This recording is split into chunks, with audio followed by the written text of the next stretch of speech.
Eye Contact is, at its best, a 6 out of 10. It is an easily disregardable amateur film.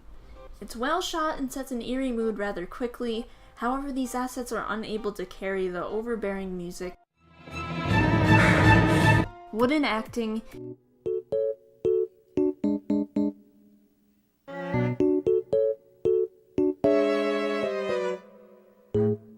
and unimaginative antagonist.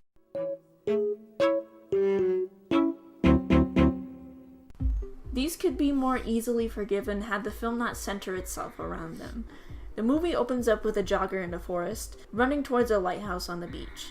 She gets to the top of the lighthouse and notices a dark figure on the ground below. As she leaves, the jogger looks back and sees the silhouette again, this time on the lighthouse.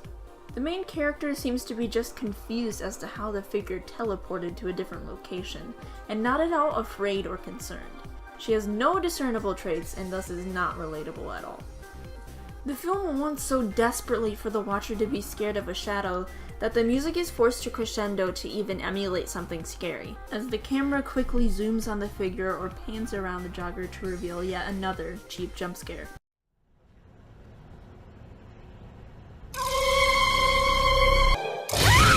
As the jogger runs back to the woods, the director opts for a handheld camera style to follow her, which does a good job of creating energy and tension. However, once the woman stops for a breath, the camera jumps to a bunch of different angles. This is supposed to invoke a feeling of suspense, but it just comes off as jarring. The jogger eventually makes it back to her home, tailed closely by the silhouette and loud, distracting music. As she runs to her house, the film decides to follow every horror movie trope, as she trips over nothing and struggles to put the key in the lock.